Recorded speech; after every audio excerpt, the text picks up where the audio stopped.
Most of us want a workplace that's more equitable and have taken at least some action to create that. And yet, still, there's so much complexity and work to be done. On this episode, Lois Frankel and Tom Henschel both return to the show to discuss the complexities of gender at work and call each of us to take the next step. This is Coaching for Leaders, episode 392. Produced by Innovate Learning, maximizing human potential. Greetings to you from Orange County, California. This is Coaching for Leaders, and I'm your host, Dave Stachowiak. Leaders aren't born, they're made. And this weekly show gives you access to the practical wisdom that will empower you to become a better leader. If you've been listening to the show for at least the last month or so, you may recall hearing an episode with Dr. Lois Frankel about a month and a half ago titled Unconscious Mistakes Women Make That Sabotage Their Careers. Had so much wonderful feedback from that episode, as did Lois, who's back with me again today, and heard just some wonderful, wonderful comments of how useful so many of the things Lois mentioned on that episode was. And I also received a comment from one of our listeners, Bonnie, not the Bonnie I'm married to, a different Bonnie. And Bonnie wrote in and she said, I have to push back on that last episode, Dave, once again asking women or other minoritized groups to change their behaviors while never once asking men or other groups with agency to adapt to a diverse workplace isn't going to get us there. And I thought that message very insightful. Bonnie and I went back and forth, talked a little bit about it. And one of the things I mentioned to Bonnie is that last episode was by no means the end of the conversation. In fact, just the beginning. And I am glad to continue the conversation today with two experts that you know if you've been listening to the show. One of them is Lois Frankel. I'm glad to welcome her back. Lois is the president of Corporate Coaching International, a best-selling author, executive coach, and an internationally recognized expert in the field of leadership development for women. She is the author of the New York Times best-selling books, Nice Girls Don't Get the Corner Office, Nice Girls Don't Get Rich, and Nice Girls Just Don't Get It, which was the topic of our conversation last time. And I'm also joined by Tom Henschel. Tom Henschel is from Essential Communications, and he grooms senior leaders and executive teams. He's an internationally recognized expert in the field of workplace communications and self-presentation, and he's helped thousands of leaders achieve excellence through his work as an executive coach and his top-rated podcast, The Look and Sound of Leadership, which is well known to our listening community. Tom, Lois, I am glad to welcome you both. Thank you so much, Dave. It's an honor to be back with you. I agree. It's always nice to be here. So both of you not only have done a lot of work on this question before, and both of you are returning guests to the show. Tom, you many times, of course, but you both have also presented a keynote many times together in the past called Why Men Are Heard and Women Are Liked. So I think you're both just uniquely qualified to respond to this question and for us to tackle some of the nuances here. And Lois, I think I'll probably toss this to you first, thinking of what Bonnie sent in to us. Women and of course other groups who are minority status are resentful that they're I shouldn't say they're all, but certainly some are resentful that they are the ones who are often called on to adapt in a quote unquote man's world. And it does seem unfair, doesn't it? You know, I totally agree with that it does seem unfair and that women are asked to do this, have this extra burden. And it's interesting because when you first forwarded me Bonnie's email, you know that I responded to you and I said, you know, the reason why I don't talk about what men should do is because I don't feel as if I have control over what anyone does except me. I'm not able to control men's behavior. I'm a strong believer in if I can control my behavior and make the changes that ensure that I'm leveling the playing field, then the fact is that men probably don't have to change that much, in my opinion, because then I've leveled the playing field. I'm the one who's interacting with them in a way that's an equal.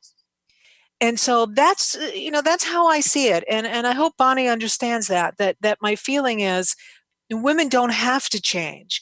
And I certainly say this in all my books and in all my keynotes. If what you're doing is working for you, keep doing it. On the other hand, if it's not, you can do all these things like we talked about last time and some of which we'll talk about today to level the playing field that's in the domain of your control. Does that make sense, Dave and Tom? It lands well with me. And I was thinking, I do the same thing, Lois. We talk so much on the show on personal leadership. And if we're going to have the privilege to influence others, most of the time that influence starts with us changing something in ourselves first. And as much as I know the three of us, I don't think I'm over speaking for either of you. The three of us would like to change a lot about the world and how gender dynamics show up in the workplace. The reality is, in a lot of situations, and I've had some in the last week where I've been coaching women who are handling this situation, is they're not going to change the other person, at least not right away.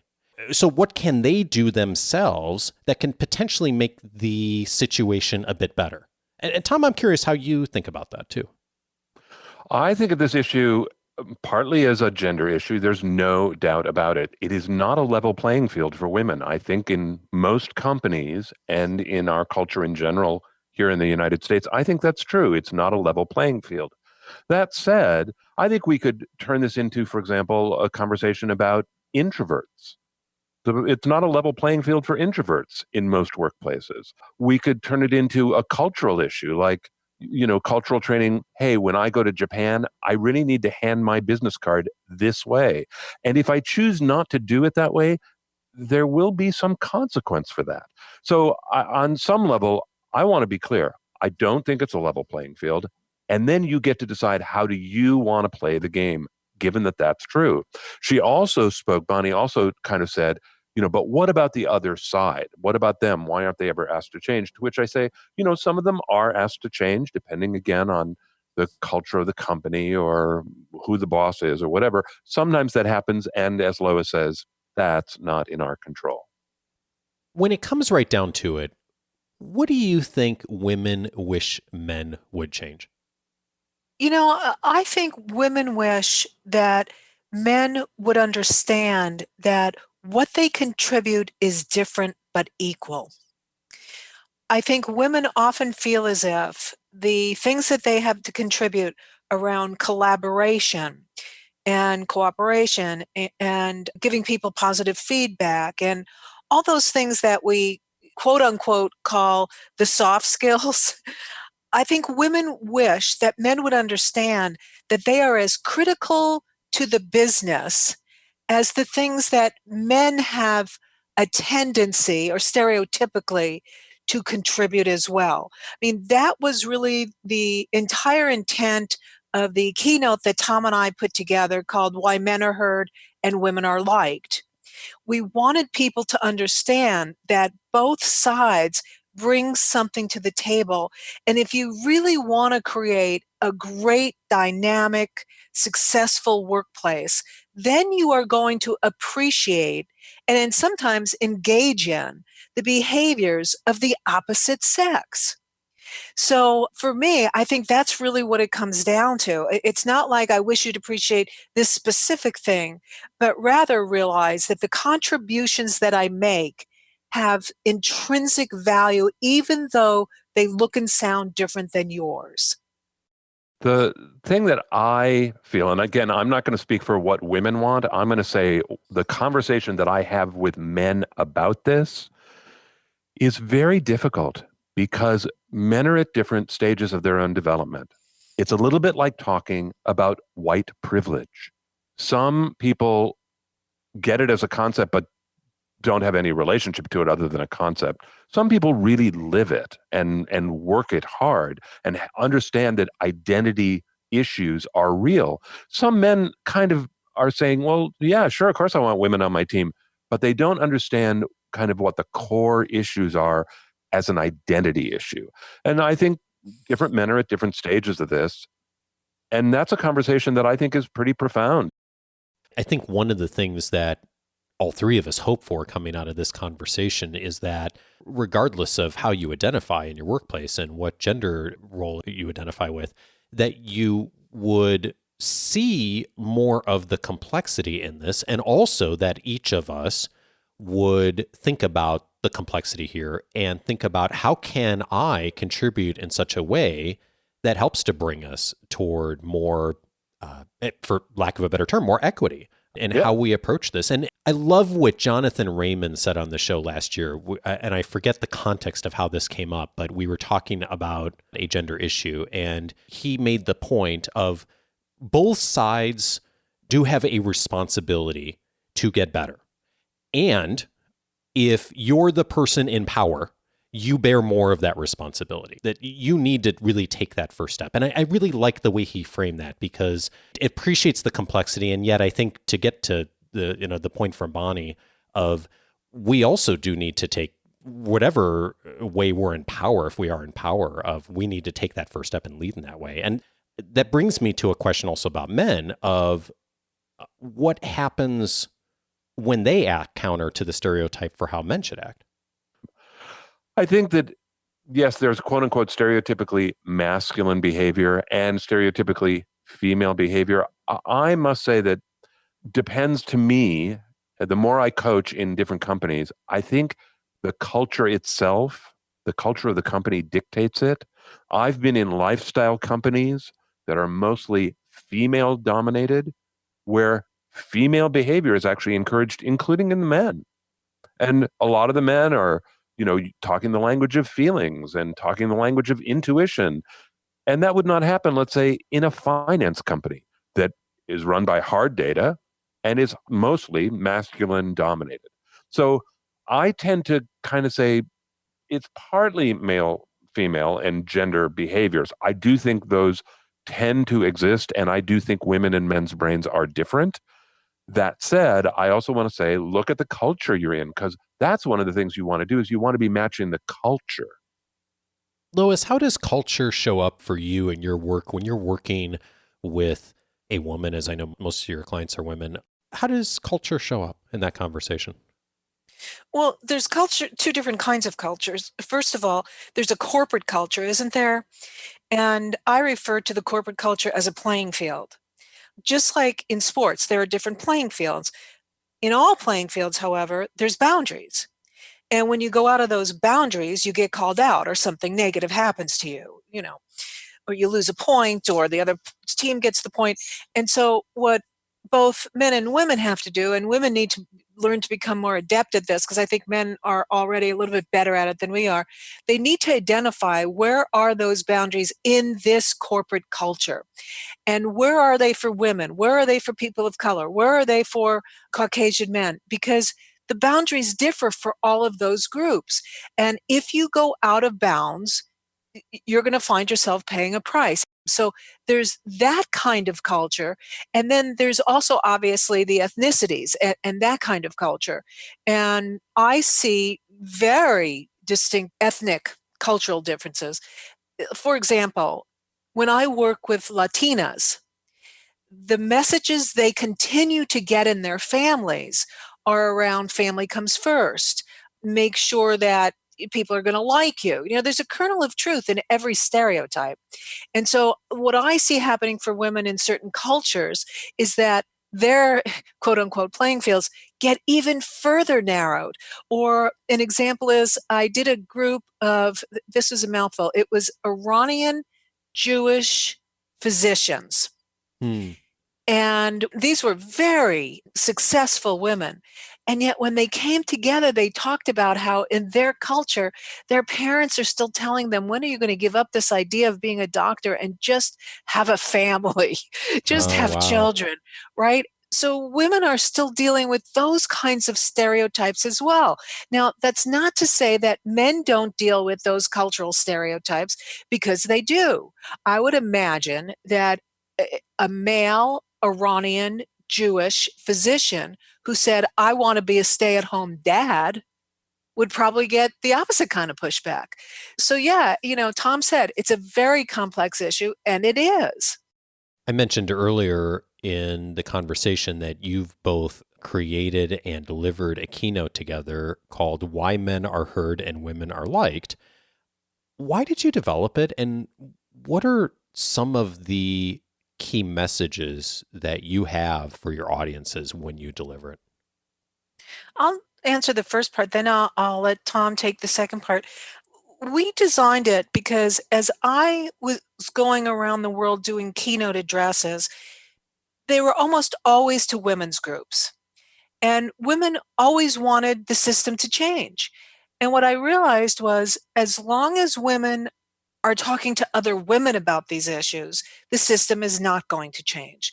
So I thought we need to develop something where men and women can come to the table together, and women aren't identified as the problem and men aren't identified as a problem, but rather we can see and take advantage of what Catherine Briggs and Isabel Myers from the Myers-Briggs called gifts differing. And that if we could really appreciate those different gifts that we all bring to the workplace, then we could work together much more collaboratively and harmoniously. So that was the purpose of it, was to get men at the table with women rather than just having these women's groups speaking with each other. So that's when I called Tom and I said, Tom, would you help me to design this? Because you have a lot of insights into this, and I don't think a woman alone can deliver this program. So Tom, I'll toss it over to you then. The second piece that was baked into what we did was the idea that men and women are different, that our brains are different. Men and women have different instincts. Again, in general, it's always a bell curve and it's never absolute, but that we brought forward a lot of information in the beginning, our opening minutes, to kind of say, look, men and women are different and it's okay to acknowledge that. That's not a bad thing. We're not trying to make everyone the same. On the other hand, we do think we can learn from each other. And sometimes the women are going to learn from the women and the men are going to learn from the men. But there's a place in the middle where we all can be more effective together. So that was the big premise that we built it on. You both have a really long and extensive and successful career professionally in a number of different venues.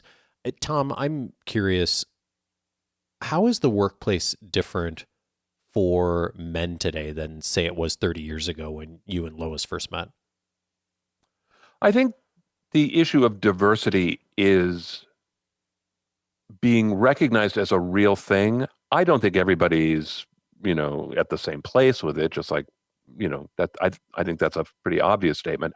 But I do think that there are affinity groups that are out there, this whole Me Too movement that has taken over in the last 2 years that has made people very aware that, like, look, I could go to jail or lose my job if I'm inappropriate in the workplace. That was never true before. So I think it's shined a light on it. And again, some men are responding in fear because they don't understand what the real issue is. But the fact that there's so much consciousness about gender, culture, race, ethnicity, especially in the big corporations where there are entire groups of people or even divisions who are working around diversity and inclusion, and that diversity and inclusion has become its own phrase. People talk about D&I, diversity and inclusion, that it's a thing. I think that awareness is on people's minds. Now, again, I just want to go back and say, I think it is like white privilege. There's a lot of people who kind of don't think it's real. There's a lot of people who don't know what to do about it. They don't really think about it at all. But I do think that in general in the workplace, the issue is identified more. I don't know how far the ball has actually moved down the field. Tom, I think the last part of what you said is especially true, moving the ball down the field. I worked in equal employment opportunity in the 1980s at a Fortune 10 oil company. And I taught classes in, how you treat people fairly and how do we ensure that there's equity in the workplace and all that stuff. And when I look back all those years later, it's been almost 40 years, I don't think the ball's moved much at all. In fact, until the Me Too movement, all it did was go underground. My experience was that men, particularly Caucasian men, learned how not to get caught saying and doing the things that were going to get them in trouble. It wasn't that any attitudes changed, because if attitudes had changed, we would see more women as CEOs. We would see more women on boards of directors. California wouldn't have had to pass a law that said, certain size companies need to have a certain number of women on the board of directors. We would not have needed all that. And that's true in most countries around the world that I've been to. And so, it's like I often say that, have we come a long way? Well, we've come a way. I can't say we've come a long way. Lois, it's so interesting to hear you say that because I don't think this made it into our prior conversation.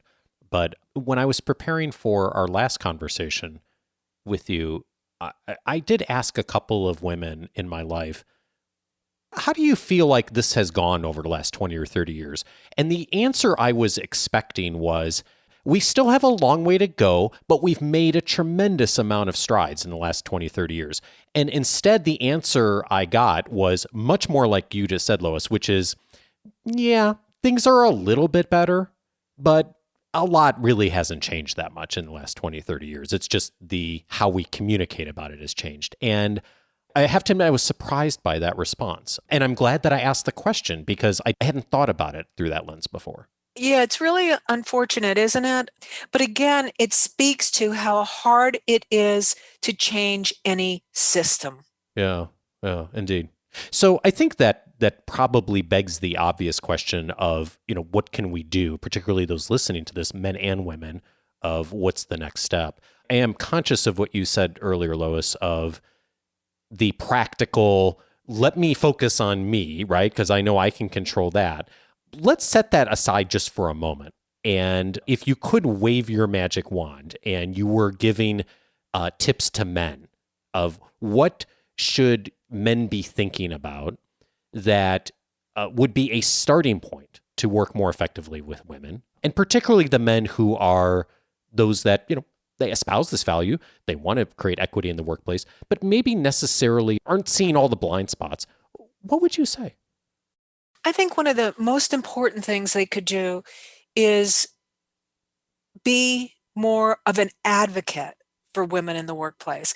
It's one thing to say, yes, I believe in equality. Yes, I hire women and promote them and so forth. But I think it's important that men start being advocates for women as much as they are advocates for other men. And what I mean by that is an advocate is often someone who speaks up for us on our behalf when we're not there. So that when they are in meetings where it's being discussed, succession planning is being discussed, the willingness to say, we haven't considered any women for this position. And we have a lot of women on the bench that would be great for this. I can think of a couple in particular. So for me, one of the best things they could do is be more advocates for us. Now, the problem with that, of course, is when they do that, as Tom already said, they risk being perceived as someone who's weaker or someone who's leaving the fold, right? Well, why is he proposing that for women? Like, what's he supposed to get out of this?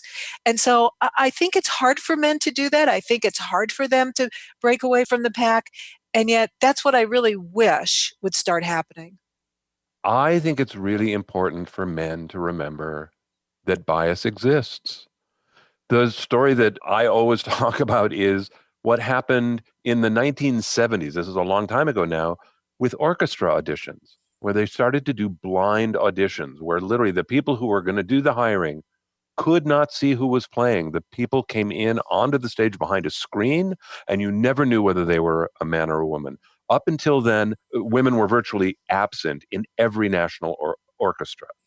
And since the 1970s, oh my goodness, it has completely changed the makeup of orchestras, because even though the people sitting in the auditorium didn't think they were biased, they were biased. And their bias showed in every orchestra in the country. And the bias gets doubly revealed once you do blind auditions and you start hiring women because they play better. Or, in that instance, I'm not saying all women play better. But I think for men in the workplace to remember, that's right, I have this bias. It's like what they've done with changing names on resumes. That when you think it's a woman applying, you have a different response to what you read on the resume. I think it's important to remember that bias in order to try and balance it. Yeah, if I could give an example of how that played out in a symposium once, there was a very famous scientist that gave a presentation on his work. And this scientist happened to be undergoing a sex change. Okay. So he became she. At the next symposium, she gave another presentation based on very similar work. And obviously her first name had changed, but her second name stayed the same. And after she gave the presentation, she overheard some people saying, she's not bad, but her husband is so much better. Now Oh, wow. that's the kind of bias that Tom's talking about. That's the kind of bias that people don't even think they have it, and they have it. I think we all like to think of ourselves as people who are colorblind, gender blind. We treat everyone equitably. And to the point both of you just made, we all have biases, and a lot of times we don't see them. One of the things I considered when this show first started was thinking about making sure I had a very equal balance of male and female voices on the show. But the one thing I did not consider, and I thought about things like even political differences, although we don't often talk about that on the show, and sexual orientation differences, and did a good job of representing all of those different groups as far as our guests. The one lens I didn't really think about was diversity as far as racial diversity. And a listener reached out to me 3 or 4 years ago and said, she did it very nicely, very professionally, but she made the point of there's not a lot of color on your show. And you know what? It had never crossed my mind to think about that, where I was reaching out and get in the community of thinking about it, of watching that as far as invitations I was making. And when I went back and looked at the early years of this podcast and the minorities who were represented, I was shocked at how few I had invited onto the show. And now, aware of that, I do a lot more to do a better job. But I know that was for me very much a blind spot. And I would never have thought of myself as someone who would unintentionally be biased in that way. And yet it showed up in my actions, clearly. And so I think this is something that I would ask all of us to look at and grapple with, of where am I doing things I don't even realize that I'm doing them because of the way I was socialized, the way I was brought up, the communities that I've worked in, the corporate culture. It's so easy to miss it, isn't it? And it's a hard conversation to have with the other. So if I'm a woman wanting to talk about gender with a man, that can be a hard conversation to have, or a man with a woman to talk about gender. Or if I'm a Latina wanting to talk to my white boss, it can be hard. So I just think, again, thinking about how you want to approach things, approach it not as a victim, not as someone who's angry, but really there is an intense and challenging conversation to be had here. And there's a whole, as people who work in diversity and inclusion, they've learned a lot of strategies in order to make those very difficult conversations more comfortable and more productive. It's not an easy thing to do. But your story, Dave, is great, which is your intentions weren't bad, but the results were not what you would have consciously intended. Right. And I can imagine that there's a lot of people in the workplace who do the same thing. They build a team around them that kind of looks like them. They wouldn't have said that was their intention. It's just what happened. Well, and that's why, if you remember, Lyndon Johnson, when he signed the Civil Rights Act, said that he doesn't think people intentionally discriminate. They intentionally don't hire women and people of color and so forth, but rather they have these biases. And that's when he introduced the quota system and said, if you're going to do business with the government, then you have to have certain percentages of women, and we called them women and minorities back then, women and minorities in your employ. And isn't that true? That's really one of the best ways to measure whether bias is in the system or not. You look at the numbers. I can tell you, when I do a keynote and I look in the audience and it's a group of leaders in a particular company, I notice when there's no people of color. I notice when there's no older people. And then I know that that's part of that culture, that to unintentionally discriminate against those groups. Yeah, and thinking of gender, I mean, there's so many different ways that this shows up. I think I mentioned to both of you, sometime in the last year, I walked into a bookstore in Newport Beach, California, and there was a display of top leadership reads on one of the main shelves right as you walk in. And I thought, oh, what a great shelf for me to look at. And it struck me looking at the shelf, like there's a lot of books by men on the shelf. And so I counted them, and there were 25 books, and 24 of them were by men. And not only by men, but by white men. And then Sheryl Sandberg's book was the 25th book. And I just thought to myself, wow, to our point from earlier, Lois, we still have a long way to go. I mean, in the leadership literature, for sure, and in the popular leadership literature, there is still such a disparity here, and it's reflected in the emails I get of pitches for people to be on the show. As far as that disparity, still here in 2019, it's really striking. Speaking of books, can I throw a book out there that I give to many of my female clients? Please. Liz, aside from Nice Girls Don't Get the Corner Office, because I do that a lot. But another book that I recommend is called The Confidence Code by Katty Kay and Claire Shipman. And they really explore self-assurance with women and why women struggle with it and what can be done about it. It's really useful, really helpful. I like this book a lot. And it really is written specifically for women around this one topic. Yes, I recommend that book too. Great book.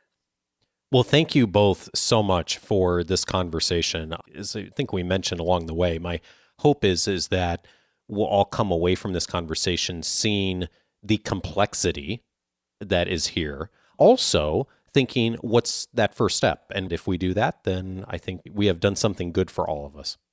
Bravo. Hear, hear.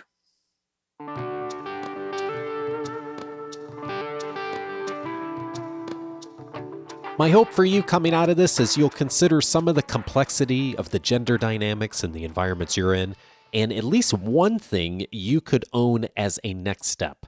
The aim for me, at least, in almost every conversation related to leadership these days is rarely to find the answer.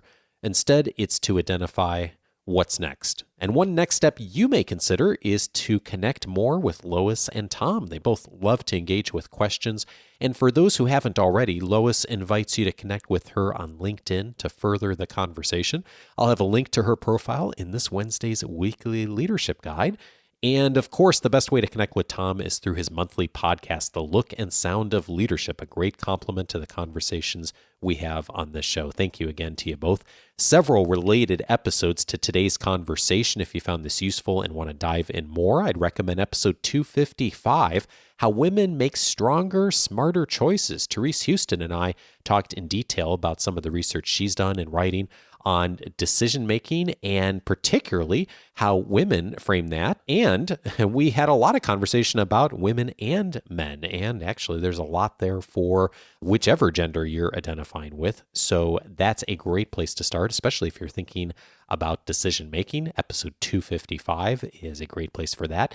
Also of value to you will be episode 373, How to Connect Personal Growth to Business Outcomes. Jonathan Raymond was my guest on that episode. We talked in depth around how to connect the business and the personal and why the work that he's done at Refound is really centered around that. And we also talked a bunch about diversity and some of the aspects and the complexities that came up in today's conversation in detail there too. Episode 373 is where to go for that. Finally, I would, of course, recommend episode 386, The Unconscious Mistakes Women Make That Sabotage Their Careers. That was the prior episode with Lois Frankel. We talked in detail about some of the strategies women specifically can take that will avoid some of the common missteps that she's seen in her work with women. A lot of value there. I've heard from many women in our audience that found that conversation extremely helpful. Again, that's episode 386. And of course, you can dive in more on the podcast page on the Coaching for Leaders website with the entire library. The very best way to get access to that is to set up your free membership on the coachingforleaders.com website. When you do, you're going to get access to a whole bunch more. My 10-day audio course titled 10 Ways to Empower the People You Lead. If you'll give me just 10 minutes a day for 10 days, it'll help you to get the most immediate practical actions to become a better leader. And in addition to that, you'll also get full access to the podcast library with all of the episodes listed since 2011 and searchable by topic, plus the member cast, my book notes, my own personal library, and a ton more. All of that accessible just by going over to coachingforleaders.com, setting up your free membership, and it'll give you the passport to discover a lot more in the library.